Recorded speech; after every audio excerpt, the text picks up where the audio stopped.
जिसे बोलते हैं शेयर्स। शेयर्स जिसे हिंदी में बोलते हैं अंश। ये दो तरह के होते हैं, एक होता है प्रेफरेंस शेयर जिसे बोलते हैं पूर्वाधिकार अंश, और एक होता है इक्विटी शेयर जिसे बोलते हैं समता अंश। मेन हम इन दोनों पे ही बेस्ड क्वेश्चन करेंगे। पूर्वाधिकार अंश के कुछ और पार्ट होते हैं, 4 पार्ट होते हैं, जो है cumulative preference share, non cumulative preference share, participating preference share और रिडीमेबल प्रेफरेंस शेयर। तो शेयर्स क्या होता है? शेयर्स जैसे कोई जॉइंट स्टॉक कंपनी होती है, संयुक्त स्तर कंपनी भी बोलते हैं उसको, जब उसे अपनी पूंजी की डिमांड करनी होती है पब्लिक से, तो वो क्या करती है, अपनी पूंजी को ही छोटे छोटे टुकड़ों में डिवाइड कर देती है। अपनी कैपिटल को छोटे छोटे टुकड़ों में, पार्ट में, उसके छोटे छोटे टुकड़ों में डिवाइड कर देती है। जैसे अगर किसी कंपनी को 50,000 रुपए की पूरी कैपिटल चाहिए, तो वो क्या करेगी, वो जैसे किसी कंपनी को कितनी 50,000 रुपए की कैपिटल चाहिए थी, तो वो क्या करेगी, कितने भी पार्ट कर सकती है, तो वो क्या 5,000 के शेयर्स इशू करेगी मार्केट में, जिनकी वैल्यू होगी 10 रुपए। और ये थे शेयर्स, 5,000 के शेयर्स होंगे 10 रुपए की, तो उसकी टोटल जब कैपिटल क्या आ जाती है, शेयर कैपिटल, उसकी टोटल शेयर कैपिटल हो जाती है, जब उसको मल्टीप्लाई करते हैं तो ये आ जाती है 50,000 रुपए। इस तरह से जॉइंट स्टॉक कंपनी अपनी कैपिटल को करती है। और ये जो इन्होंने पार्ट किए हैं, इसी के पार्ट किए हैं, तो ये क्या कहलाएंगे, ये हो जाते हैं शेयर्स। यानी अपनी पूंजी को छोटे छोटे टुकड़ों में बांटना ही कहलाता है अंश, जिसे बोलते हैं शेयर। और ये दो तरह के होते हैं, एक होते हैं पूर्वाधिकार, एक होता है इक्विटी शेयर। पूर्वाधिकार यानी प्रेफरेंस शेयर क्या होता है? Preference share are those share which have a preferential right for payment or dividend and payment of capital over the classes of shares. Preference shareholders are entitled to participate in the assets pari passu with the equity shareholder if no contract provision is made in the memorandum and articles of association. जब कोई memorandum में इसका article नहीं होता है तो ये सब फॉलो करते हैं। मतलब पूर्वाधिकार अंश, जैसे कि नाम से पता लग रहा है, प्रेफरेंस शेयर, जो भी प्रेफरेंस शेयर होल्डर होते हैं उनको एक फिक्स परसेंटेज होती है, कोई भी परसेंटेज हो सकती है, या तो 10% हो सकती है या 7% हो सकती है। इस फिक्स रेट पे ही इन्हें जो शेयर्स जनता लेती है उसके बदले में जनता को क्या मिलता है, डिविडेंड मिलता है, जिसे हिंदी में बोलते हैं लाभांश। तो कंपनी को, प्रेफरेंस शेयर होल्डर को एक फिक्स परसेंट से इनको डिविडेंड मिलता है, प्लस इनको इक्विटी शेयर होल्डर्स के पहले डिविडेंड मिलने का अधिकार होता है, पूर्वाधिकार होता है। और जब इनकी कैपिटल को भी वापस किया जाता है या फुल पेमेंट की जाती है, तो इनसे पहले इनको पूर्वाधिकार होता है, यानी प्रेफरेंस शेयर होल्डर को इक्विटी शेयर होल्डर से पहले पेमेंट मिलने का पूर्वाधिकार प्राप्त होता है। ये होते हैं प्रेफरेंस शेयर। इसमें आ जाते हैं क्युमुलेटिव प्रेफरेंस शेयर। ये क्या होता है? When profit of a company are distributed among the shareholders, the holders of these shares is entitled to a dividend at a fixed rate. If current year profit are insufficient, such dividend is payable out of future profits. क्या होता है? Cumulative preference share में जब dividend होता है तो एक fix company को प्रॉफिट होता है, उस प्रॉफिट में से एक फिक्स रेट से डिविडेंड मिलता है। लेकिन अगर उस करंट ईयर में अगर इनको फुल डिविडेंड नहीं मिल पाता है, तो उनका डिविडेंड को नेक्स्ट ईयर के प्रॉफिट से भी पूरा किया जाता है। फिर आ जाता है नॉन क्युमुलेटिव प्रेफरेंस शेयर। ये जस्ट इसी का अपोजिट होता है। Holders of these share are entitled to take dividend only out of current years profit. इनको क्या, ये नेक्स्ट ईयर से भी अपने डिविडेंड को ले सकते हैं जब प्रॉफिट होता है, लेकिन ये सिर्फ करंट ईयर से ही इनको डिविडेंड पे किया जा सकता है।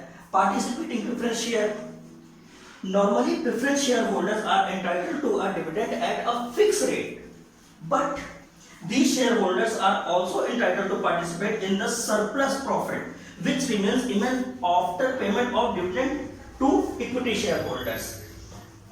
इनको क्या होता है, अगर कोई प्रॉफिट हो जाता है और इक्विटी शेयर होल्डर्स को इनको पहले पे कर दिया जाता है एक फिक्स रेट से, उसके बाद भी अगर इक्विटी शेयर होल्डर्स को पे करने के बाद भी कुछ बचता है तो उसमें भी इन्हें पार्ट मिलता है। Redeemable preference share, if a company is authorized by its articles of association, it may issue redeemable preference share. These shares are issued for fixed terms and they are paid off after the expire of these terms. कुछ terms and condition होते हैं जिनमें इनको शोधन किया जाता है।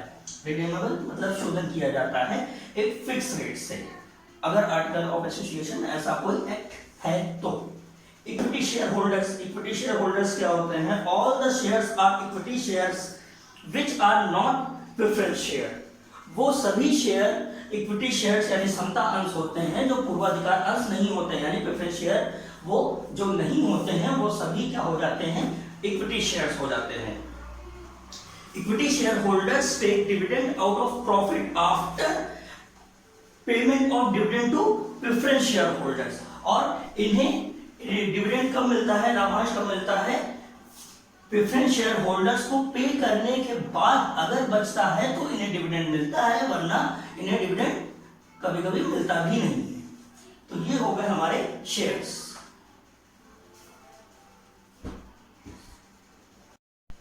अब हम आते हैं इसकी जनरल एंट्रीज पे। इसकी जनरल एंट्रीज क्या होती है? पहले जब जनरल एंट्रीज होती है तो इसमें सबसे पहले होता है एप्लीकेशन। जब जॉइंट स्टॉक कंपनी अपने शेयर इशू करती है जनता में तो क्या होती है, वहां से एप्लीकेशन होती है, एप्लीकेशन में पेमेंट हमें मिलती है। तो बैंक तो कंपनी में एक जनरल एंट्री होती है, कब होती है? फर्स्ट होता है application money.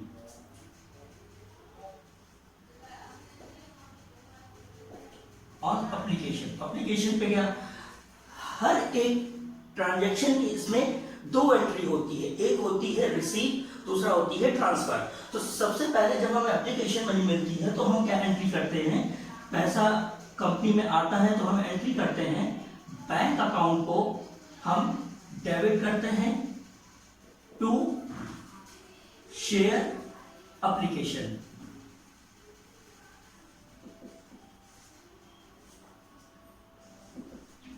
Share application account ये हो जाता है। नरेशन हो जाएगी हमारी being application money received। और इसी की जब नेक्स्ट हम करेंगे तो ये पैसा तो हमें रिसीव हो गया है, इसी पैसे को हम शेयर कैपिटल में ट्रांसफर करते हैं। तो ट्रांसफर करने की नेक्स्ट एंट्री हो जाती है, ट्रांसफर करने की नेक्स्ट एंट्री होती है शेयर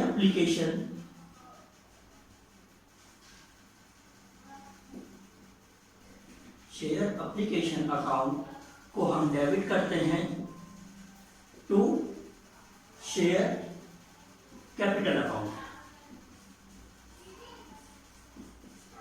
ये हो जाती है। तो इसकी नरेशन हो जाएगी paying share application money transfer to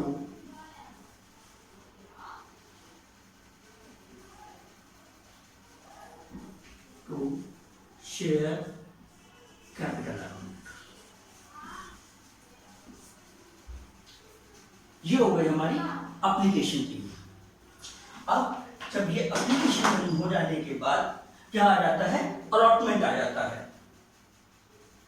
सभी की दो एंट्रीज होती हैं, इसमें पहले होती है रिसीव फिर ड्यू।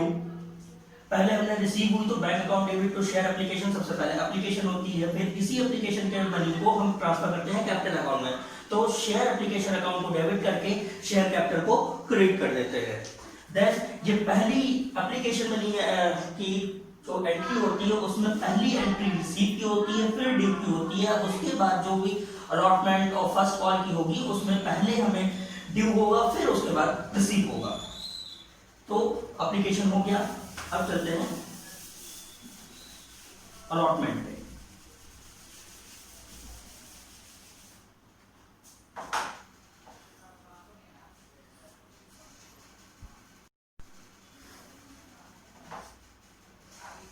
इसका सेकंड होता है शेयर अलॉटमेंट।